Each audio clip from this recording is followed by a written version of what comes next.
U.S. President Donald Trump and Mitch McConnell speak to reporters in the Rose Garden of the White House after their meeting on Monday.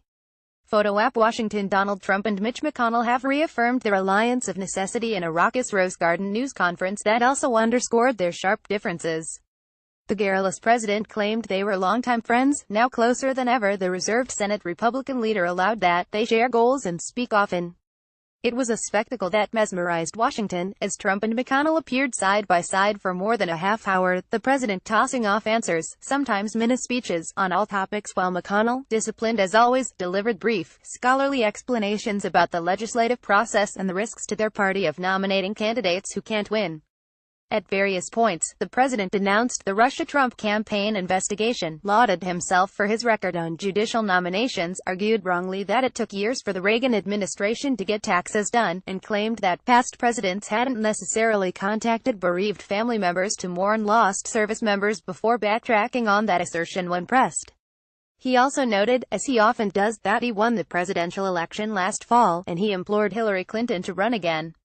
In front of a hastily assembled White House press corps, jostling each other on the lawn because their wasn't time to bring out chairs, Trump began his remarks by saluting McConnell and, as he described it, their long-standing friendship, were probably now closer than ever before, the president proclaimed as McConnell grinned stiffly at his side. "My relationship with this gentleman is outstanding." Trump's former chief strategist, Steve Bannon, over the weekend declared all-out political war on the GOP establishment, including McConnell and incumbent Republican senators Bannon has deemed unsupportive of the president's agenda. Trump said earlier Monday during a cabinet meeting that he can understand fully how Steve Bannon feels and even that some in the party should be ashamed of themselves. But he later suggested he might try to talk Bannon out of challenging some Senate Republicans whom McConnell has pledged to defend, some of the people that he may be looking at. "I'm going to see if we talk him out of that, because frankly, they're great people," Trump said. Trump's change in tone suggested that McConnell, whose allies regularly do battle with Bannon, might have talked Trump into intervening during their lunch together. "Just so you understand, the Republican Party is very unified," Trump insisted. McConnell took the opportunity to lay out, for the public and for the audience of one standing beside him, why he and GOP allies work to protect Senate incumbents.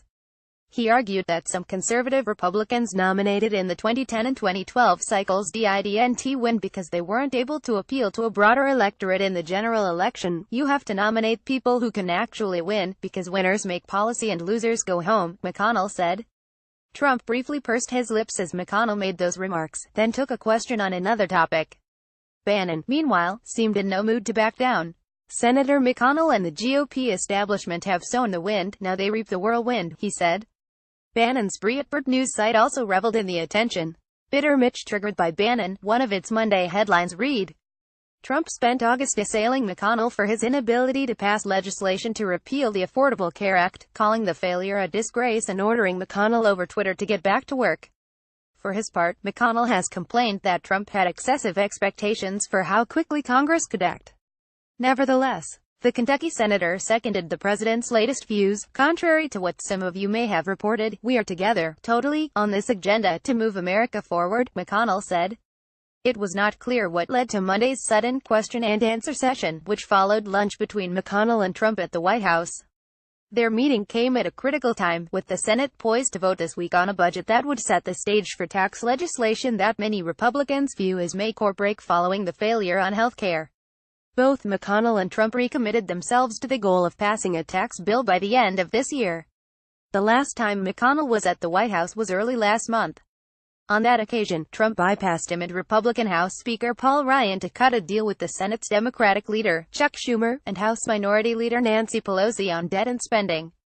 That kicked off a brief period when bipartisanship was in the air in Washington, and it seemed possible that Trump would make common cause with Democrats at the expense of Republicans on other issues, too.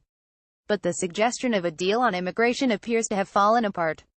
Questioned Monday about Schumer and Pelosi, Trump replied, "Well, I hope to have a relationship. If we don't, we don't." However, he claimed that his recent action to shut off certain payments to insurers under the Affordable Care Act, denounced by Democrats as sabotage, was forcing bipartisan talks.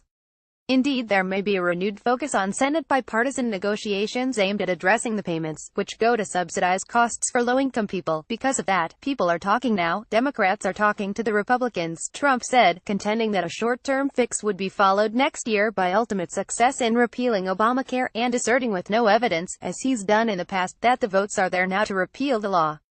Trump also denounced the investigation into his campaign's involvement with Russia, being conducted by a special counsel and gopaled congressional committees. The whole Russia thing was an excuse for the Democrats losing the election, he said. There has been absolutely no collusion. It's been stated that they have no collusion.